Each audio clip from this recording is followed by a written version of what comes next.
نعبد وإياك نستعين اهدنا الصراط المستقيم صراط الذين أنعمت عليهم غير المغضوب عليهم ولا الضالين بسم الله الرحمن الرحيم الحمد لله رب العالمين والصلاة والسلام على أشرف الأنبياء والمرسلين سيدنا ومولانا محمد وعلى آله وصحبه أجمعين سبحانك لا علم لنا إلا ما علمتنا إنك أنت العليم الحكيم اللهم افتح علينا أبواب فضلك وانشر علينا خزائن رحمتك اللهم إنا استودعناك ما قرأناه فاردده إلينا عند حاجة إليه اللهم ألهمنا رشدنا وأعذنا من كل شر نفسنا رب زدنا علما وارزقنا فهما أما بعد. Alhamdulillah, syukur kita pada Allah Subhanahu wa taala kerana pada hari ini Allah masih lagi mengurniakan kepada kita kehidupan yang sementara ini. Apatah lagi pula sekarang kita berada dalam bulan Ramadan. Kita dah masuk hari yang kedua. Moga-moga kita dapat melalui Ramadan ini dengan penuh makna dan memanfaatkan setiap inci, setiap saat, setiap ruang dalam bulan Ramadan ini untuk kita merebut segala kelebihan yang pastinya tidak ada dalam bulan-bulan yang lain. Kerana itu para ulama menggambarkan satu bulan Ramadan itu umpama penawar kepada 11 bulan yang lain. Jika 11 bulan yang lain kita dihimpit dengan pelbagai kesempitan, sama ada yang berbentuk zahiriyah ataupun batiniyah, fizikal ataupun mental, jasmani ataupun rohani, maka bulan Ramadan ini akan menghilangkan kesempitan tersebut. Penyakit zahir pun insya-Allah akan terawat, terubat, sembuh. Penyakit batin pun juga akan sembuh. Dan yang paling kita nak penyakit batin. Kalau penyakit zahir, insya-Allah dengan teknologi perubatan pada hari ini, insya-Allah kita mampu mengatasinya. Ataupun mampu ataupun mudah mencari jalan penyelesaian. Adapun penyakit batin pada hari ini sangat kurang dan semakin berkurangan perawatnya. Terkadang orang yang kita anggap boleh merawat penyakit batin kita, bahkan dialah yang lebih menyakitkan kita. Makanya mari kita manfaatkan Ramadan ini untuk benar-benar merawat diri kita zahir dan batin. InsyaAllah untuk kali ini kita cuba merenungi beberapa catatan para ulama yang dihimpunkan di dalam sebuah karya Marhaban Ya Ramadan karangan Syekhina Sayyid Muhammad Amin. Banyak perkara sudah kita ketahui, maka ini sebagai ulang kaji sahaja, iaitulah perkara-perkara yang disunatkan ketika mana kita berpuasa. Terlebih dahulu sebagai satu peringatan, kita berhak memilih untuk berada pada kategori yang mana. Sementara berada di awal Ramadan ini, mari sama-sama kita memperingatkan diri kita. Seperti yang disebut oleh Al-Imam Hujjatul Islam Abu Hamid Muhammad bin Muhammad Al-Tusi Al-Ghazali. Lahirnya 450 Hijrah, wafatnya 505 Hijrah. Usianya tidak panjang, hanya sekitar 55 tahun sahaja. Namun Al-Imam Al-Ghazali meninggalkan legasi ilmu yang tak tertanggung, banyaknya, beratnya, hebatnya, yang dikaji hingga ke hari ini. Antaranya Bidayatul Hidayah, Minhajul Abidin, Ihya Ulumuddin dikaji, sama ada di peringkat ahli turas ataupun di peringkat akademik.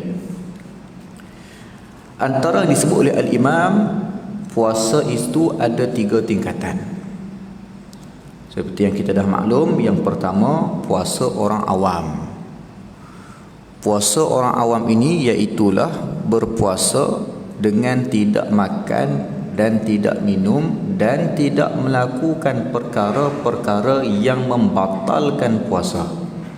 Simple, basic.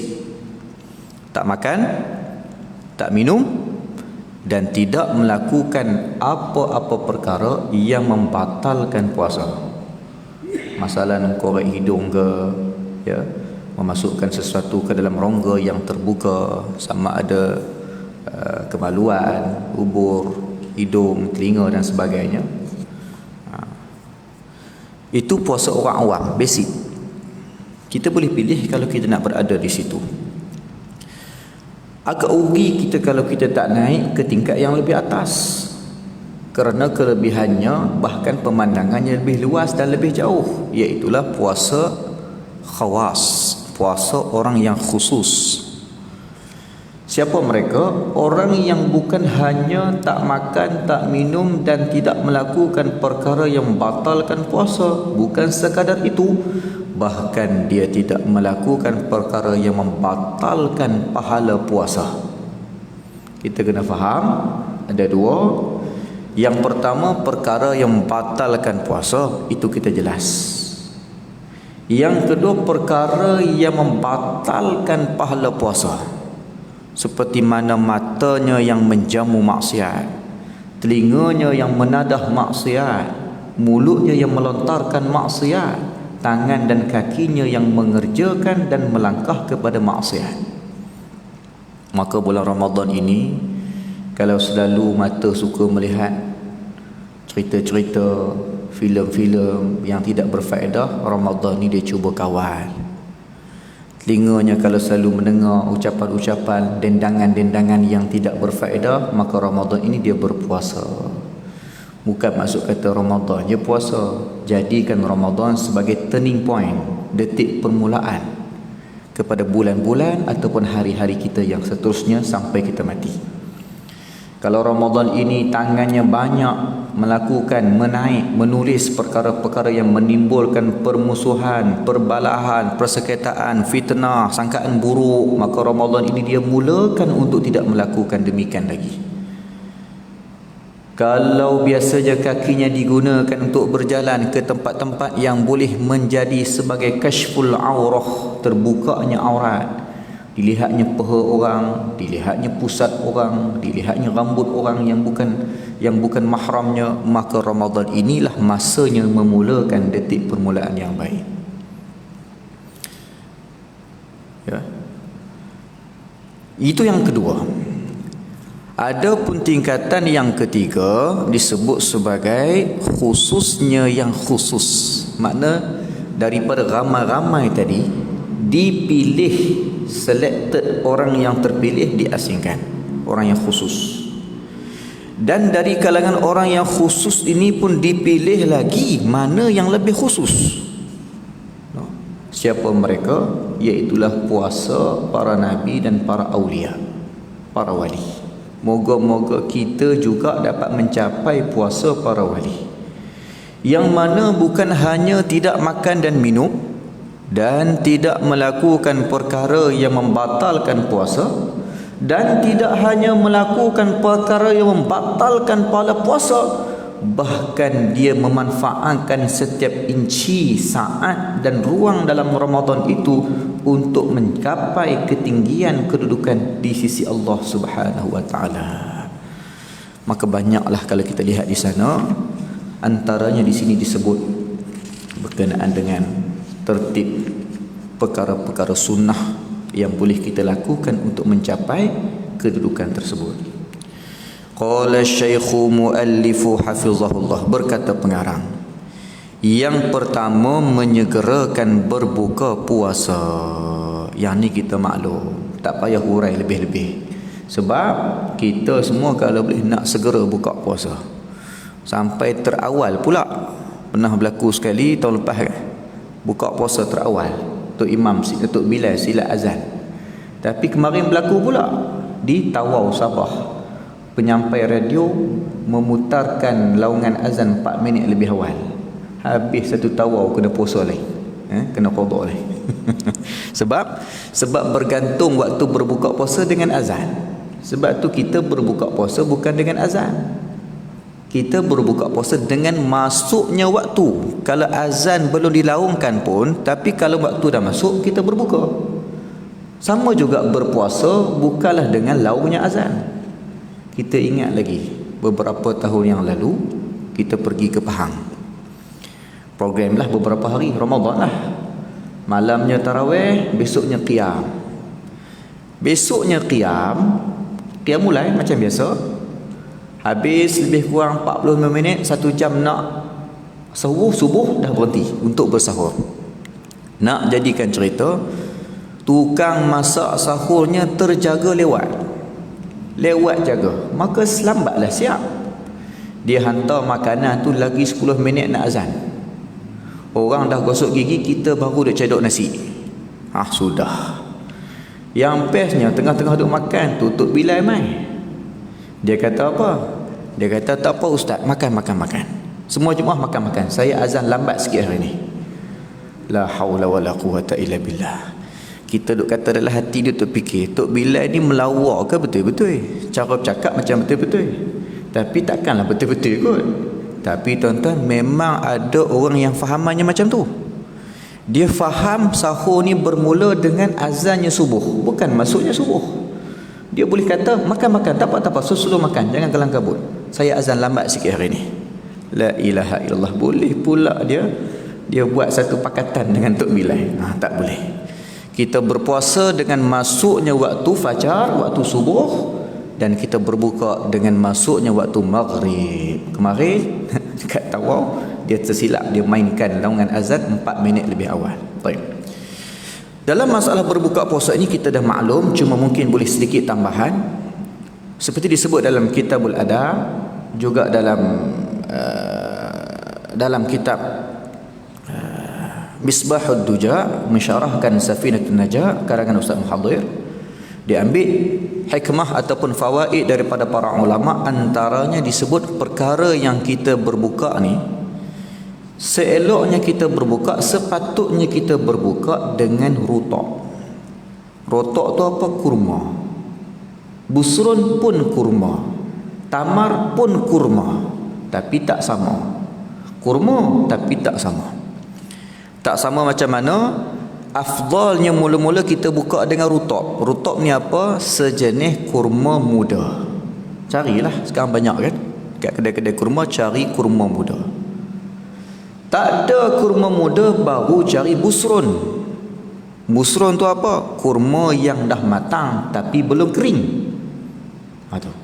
Tak ada busrun, cari dalam peti air tak jumpa. Kat kedai pun tak ada. Maka berbukalah dengan tamar. Tamar itu apa? Bukan kurma muda, bukan kurma matang yang belum kering, tetapi kurma matang yang dah kering. Boleh juga dengan tamar. Baik. Tak ada juga tamar, maka berbukalah dengan air zam-zam. Nak cari mana air zam-zam? Tengah-tengah kota Damansara ni, tuan-tuan ya? Tak jumpa. Kalau ada pun stok terhad untuk guna waktu-waktu tertentu, nak berubat, nak exam dan sebagainya saja. Sebab air zam-zam ni ada barakahnya, makbul doa saat kita minumnya, minta hajat ketika itu. Ni antara yang diajarkan oleh Nabi dan para ulama. Dah tak ada air zam-zam, maka berbukalah dengan hulwun ataupun halwa. Apa beza pula hulwun dan halwa? Kedua-duanya adalah manisan. Bezanya hulwun adalah manisan yang tak dimasak, seperti mana zabit. Apa itu zabit? Kismis, buah-buahan yang manis kan, yang tak dimasak. Tak ada hulwun, baru cari halwa. Halwa apa pula? Manisan yang dimasak, seperti mana agar-agar, puding kan, yang manis-manis, coklat, contohnya lah. Tak ada juga halwa, bukalah dengan apa yang ada, asalkan boleh dimakan halal. Baik. Itu masalah berbuka puasa.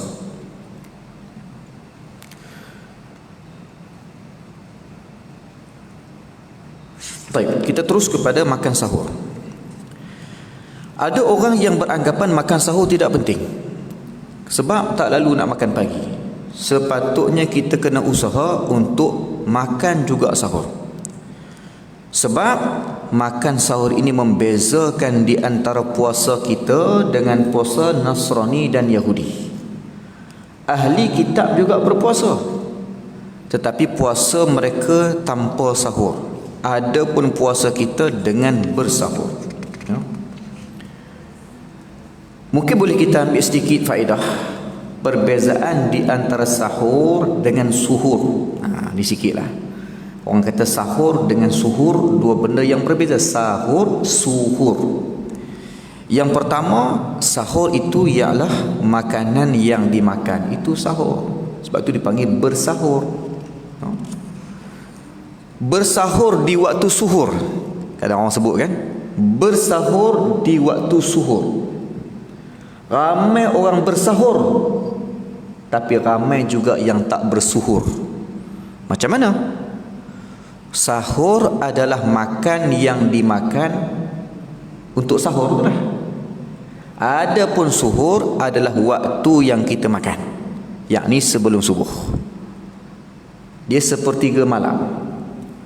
Sahur ni mesti sepertiga malam terakhir, pukul 4 ke atas. Kalau pukul 1 namanya bersahur tapi tidak bersuhur. Yang disunahkan adalah bersahur ketika suhur, yakni sepertiga malam ke atas, pukul 4 ke atas. Lagi lambat lagi afdal. Sebolehnya 1 jam 45 minit, setengah jam sebelum subuh, waktu tu kita makan. Baik. Yang ketiga,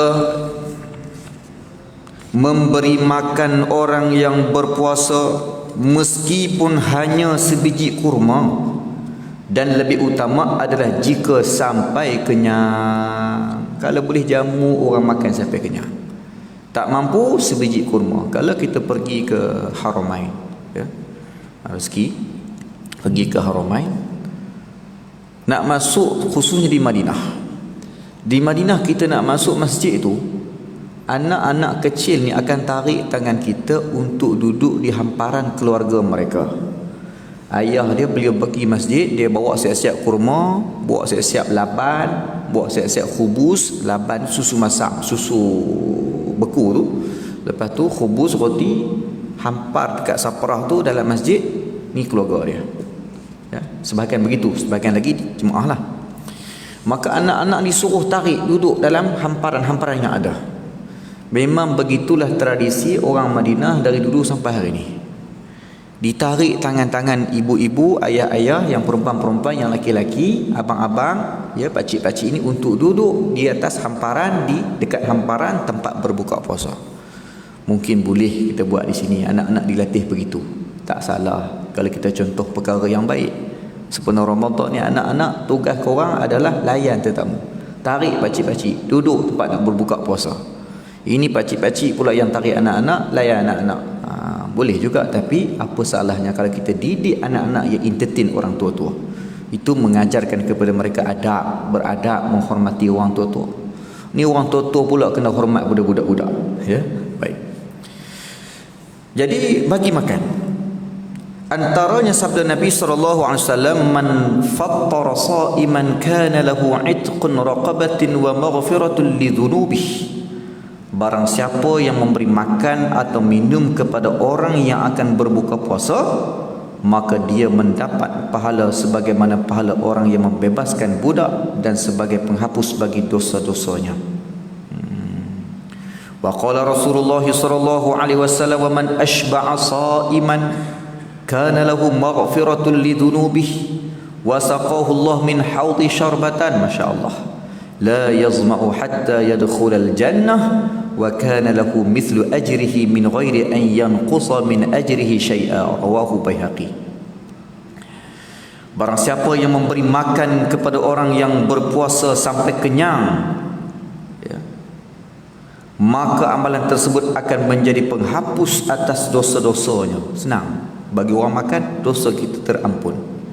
Dan Allah akan memberinya minum dari telagaku, telaga Nabi, iaitu minuman yang tidak akan merasa kehausan. Kalau dia minum, dia tidak akan lagi dahaga sampai dia masuk syurga. La haula wala quwwata illa billah. dan dia juga akan mendapatkan pahala puasanya, puasa orang tersebut, tanpa terkurangi pahala orang yang diberi makan. Ini antara perkara yang patut kita rebut. Maknanya kalau pergi bazar Ramadan, ya, bukan tujuan nak tengok orang, tapi nak tengok makanan yang tak mampu kita buat sendiri. Ya, beli, kalau murtabak tu beli dua, satu untuk rumah, satu untuk rumah sebelah kanan. Besok pun beli dua, satu untuk rumah, satu untuk rumah sebelah kiri. Lusa beli makanan lain pula, tapi dua set juga, satu untuk rumah, tapi satu lagi untuk rumah sebelah belakang. Begitulah kita buat, insya-Allah.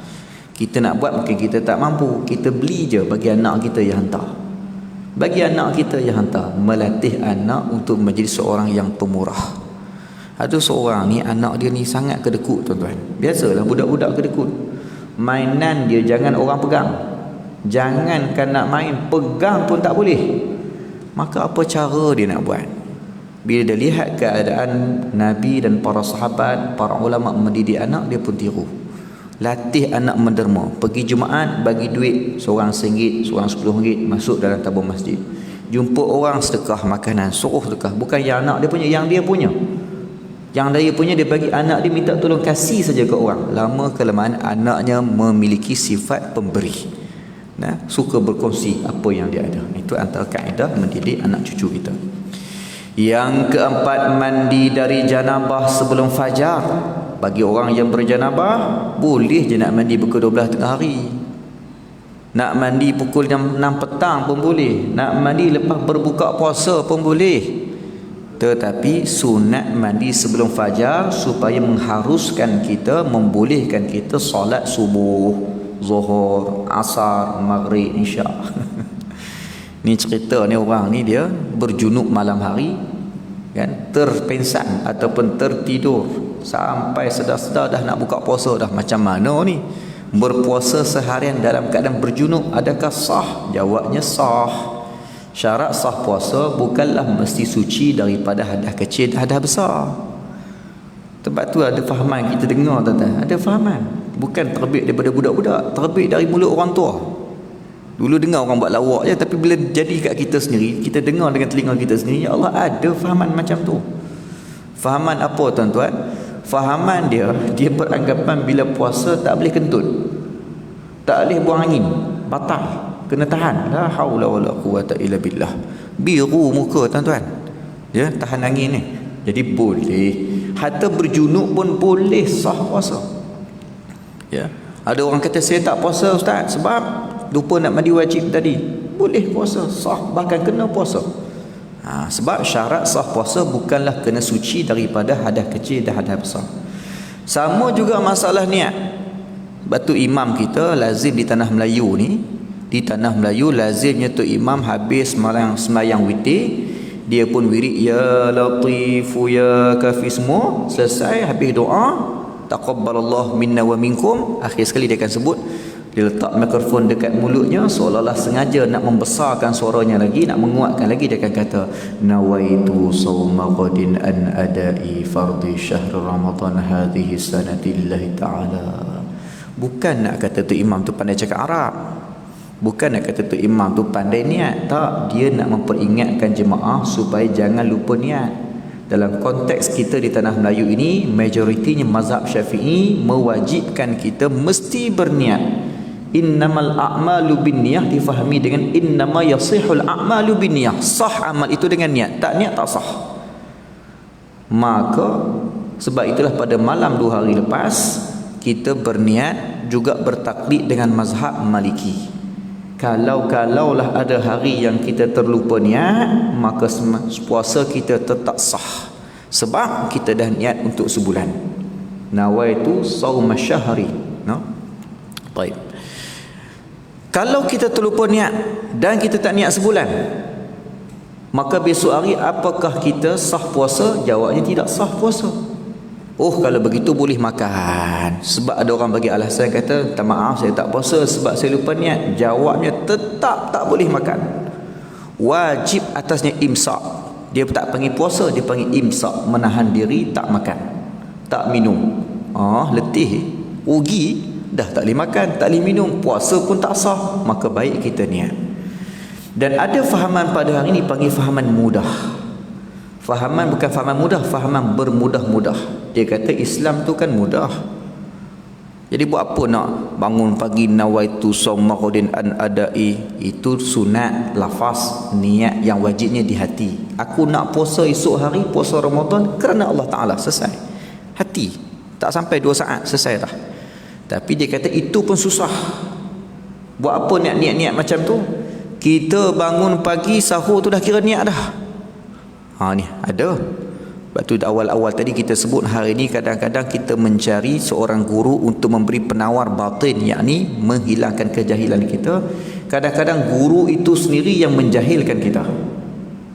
Hari ini yang memeningkan kepala umat bukan orang lain, ustaz-ustaz juga. Yang memeningkan kepala masyarakat bukan orang lain, ustaz-ustaz juga. Yang mengatakan selawat di antara tarawih itu bid'ah bukan orang lain, ustaz-ustaz juga. Yang mengatakan sambut Maulidul Rasul itu sebagai tak betul, bid'ah dan sebagainya bukan orang lain, ustaz-ustaz juga.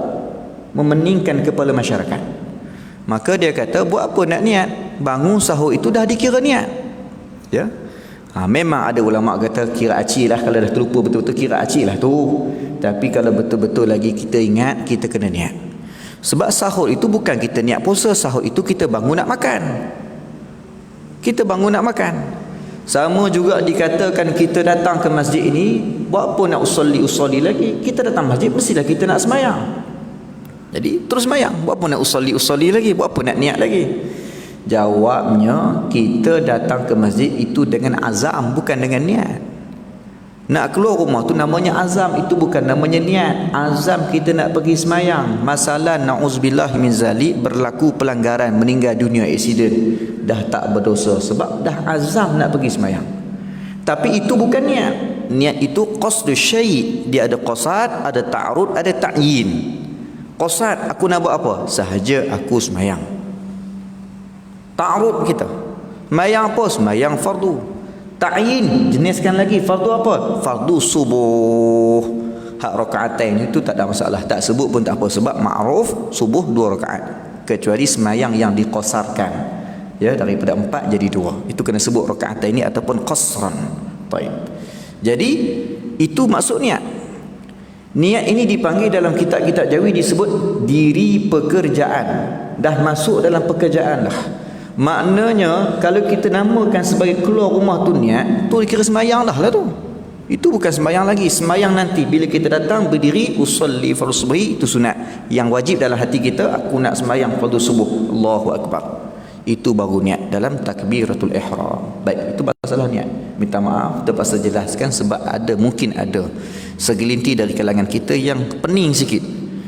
Bukan dia pening, dia dipeningkan oleh kalam-kalam, perkataan-perkataan syubhat yang mengelirukan orang. Akhirnya yang tak sahnya orang.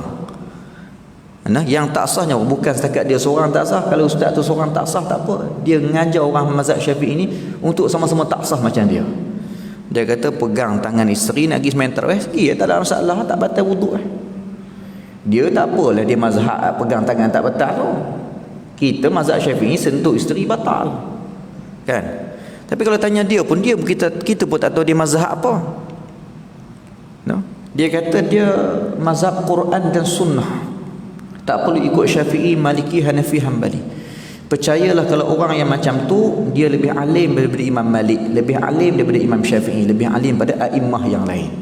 Hatta Imam Ghazali yang alim itu pun bermazhab dengan mazhab Syafi'i. Imam Sayuti yang alim mengarang ratusan karya pun bermazhab dengan mazhab Syafi'i.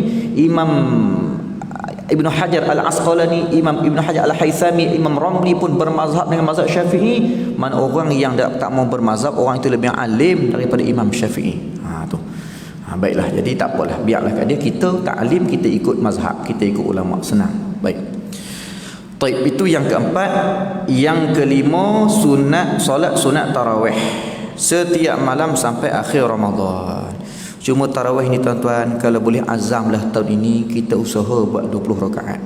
Tak apalah, tak mampu cerita lain. Ini cerita kalau mampu, usahalah buat 20 rakaat. Sebab apa? Yang pertama, nak keluar daripada khilaf. Ada khilaf kata 8 rakaat bukan tarawih. Sudah, tak apalah, buat juga daripada tak buat langsung. Ma la yudraku kullu la yudraku kullu, kan? Tak dapat nak buat semua, jangan tak buat langsung. Tapi kalau boleh, sebolehnya, semampunya usaha buat 20 rakaat. Lebih lagi bagus, kurang jangan. Kalau kita dapat gaji, dia bagi gaji nak banyak ke nak sikit, tentu kita nak banyak. Lebih lagi bagus. Ya, macam tu juga dalam masalah Ramadan ni, usahakan boleh buat 20. Minggu lepas saya berada di Yaman. Dan nak cerita sikit, beberapa tahun lepas sempat berpuasa di Tarim. Di sana suasananya luar biasa. Bukan baru, dari dulu lagi. Ya. Jadi beberapa hari sebelum Ramadan, dia masukkan sehelai kertas bawah daun pintu rumah kita tu, di hulu masuk kertas. Kertas apa ni? Tempellah dekat dinding. Dia suruh tempel dekat dinding. Itu adalah kertas jadual sembahyang tarawih di Tarim. Pukul 8 masjid ni, pukul 9 masjid ni, pukul 10 masjid ni, pukul 11 masjid ni, pukul 12 masjid ni, pukul 1 masjid ni, pukul 2 masjid ni. Meriah.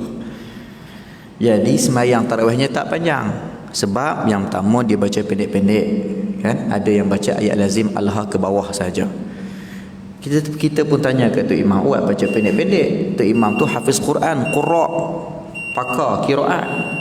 Dia kata tarawih ni saya suka pendapat dia. Tak apalah, itu pendapat masing-masing. Kita sini pun ada pendapat kita. Kita suka dengar Quran masa kita sembahyang tarawih, tapi itu pendapat dia. Dia kata apa? Tarawih ni isunya rakaat. Usaha bagi dapat rakaat dulu 20 tu, kan? Maka baca pendek-pendek supaya yang tak mampu pun akan dapat juga 20, yang tak larat. Habis 20 rakaat, nak baca tadarus 5 juzuk, 10 juzuk, bacalah. Yang penting tarawih dah selesai 20 rakaat. Itu pendapat dia, betul juga. Ya, betul juga. Baik. Tetapi siapa yang nak baca panjang, yang nak panjang-panjang dalam tarawih, pergi sembahyang dekat Darul Mustafa dengan Habib Omar. Habib Omar baca 1 juzuk, 1 juzuk setengah, 2 juzuk, 2 juzuk lebih. Jadi kita pernah beberapa malam tamu tu pergi sembahyang Masjid Taubah. Dia 40 minit siap. Masjid Taubah 40 minit, habis Masjid Taubah lari pergi Masjid Raudhah 20 rakaat, habis Masjid Raudhah pergi lari Masjid Ribat Tarim 20 rakaat, habis Masjid Ribat Tarim pergi sembahyang di kemudian ada Muhdar, ada Ba'lawi, kemudian last sekali Masjid Wa'il. Dapatlah 120 rakaat. Habis Wa'il, sahur, subuh, habis subuh ada tazkirah sebagainya, majlis, kemudian tidur rehat. Tengah hari kosong, pekan lengang. Tu suasana di sana, 120 rakaat. Tapi heran, tak letih. Sebab apa? Mungkin sebab yang pertama tak panjang.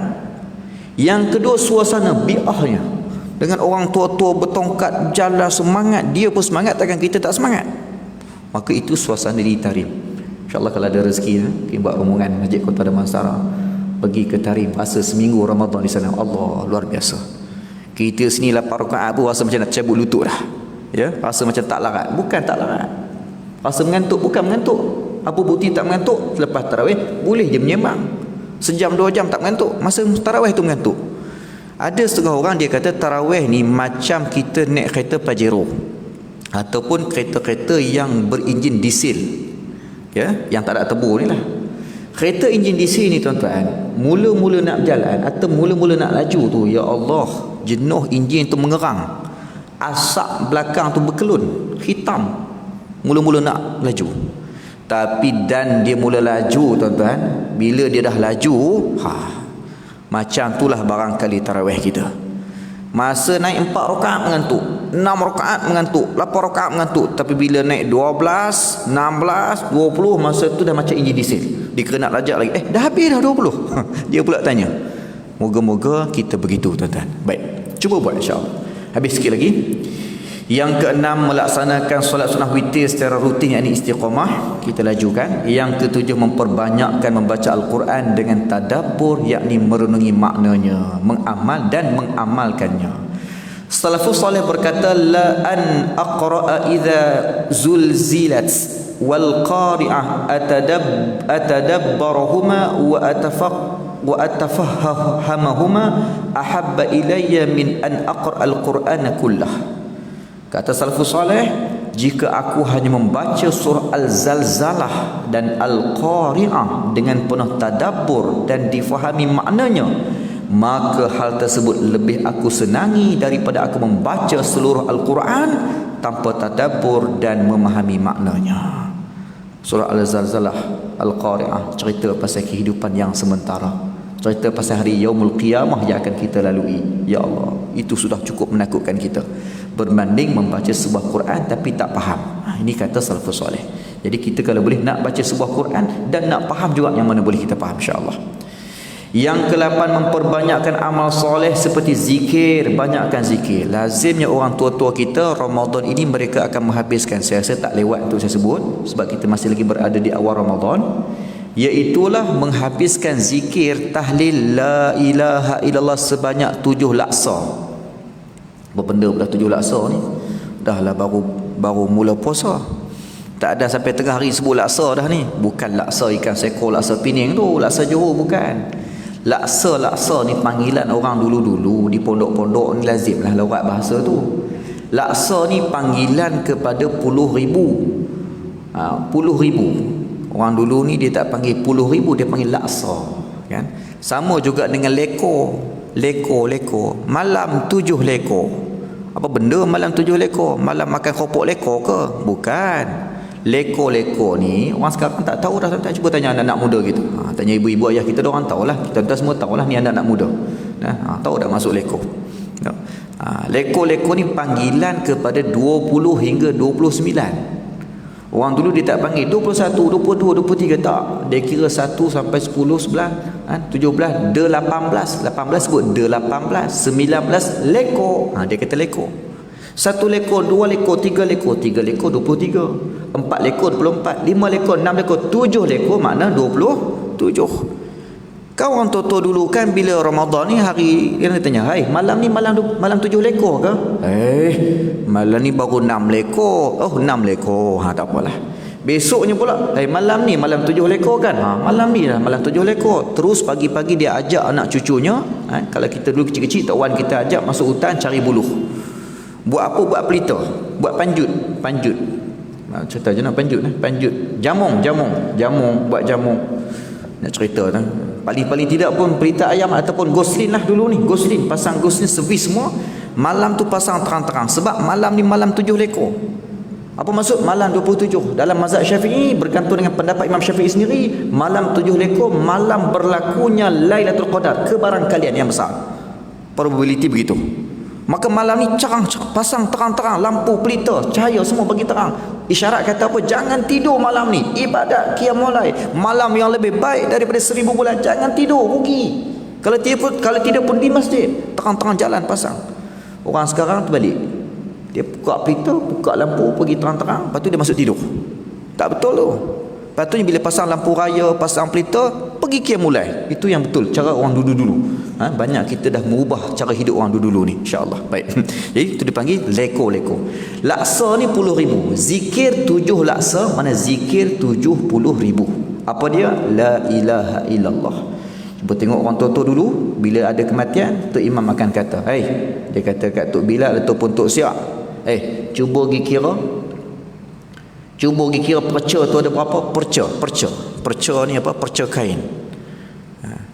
Saya ni tuan-tuan tak pun nak boleh lagi, dulu duk mengajar di sini. Cuba cakap KL, mereka tak bagi, mereka kata bunyi pelik sangat.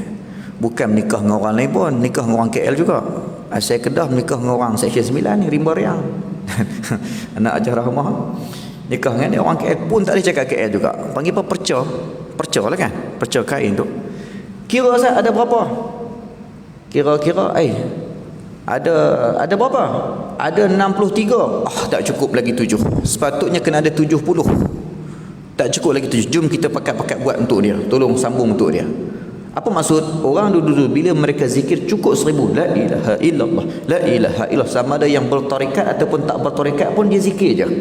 Cukup 1000 dia akan ambil perca kain, ikat dekat dipanggil halang rumah, ikat atas.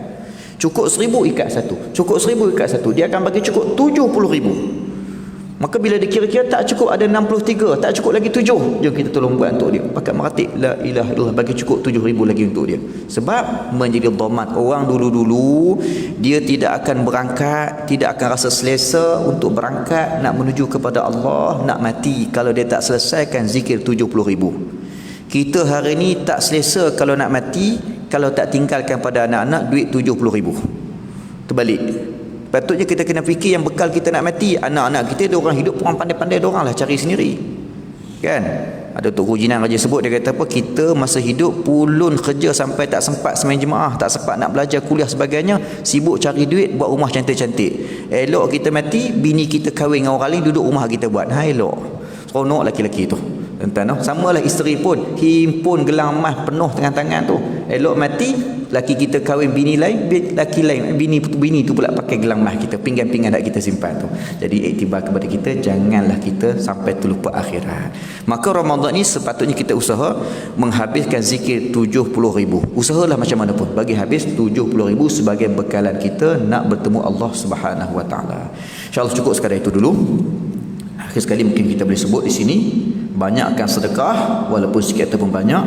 Menghadiri majlis-majlis ta'lim salafus salih. Barang siapa menghadiri majlis ta'lim, kata mereka, pada bulan Ramadan, maka Allah akan menulis baginya pada setiap langkah kakinya pahala ibadah selama setahun. Ni sebut di sini.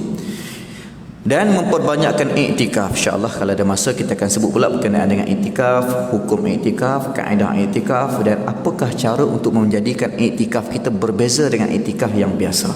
Orang iktikaf, kita pun iktikaf, tapi orang dapat pahala iktikaf, kita dapat pahala iktikaf yang lagi besar. Kenapa? Kerana kita menazarkan iktikaf tersebut. Contoh nak masuk masjid tadi, kita pun kata, aku nazar nak iktikaf dalam masjid ini. Maka saat kita langkah masuk, kita pun kata, ya Allah, sahaja aku beriktikaf nazar dalam masjid ini kerana Allah Ta'ala. Kawan kita pun iktikaf juga, tapi dia iktikaf sunat seperti mana yang asal hukumnya.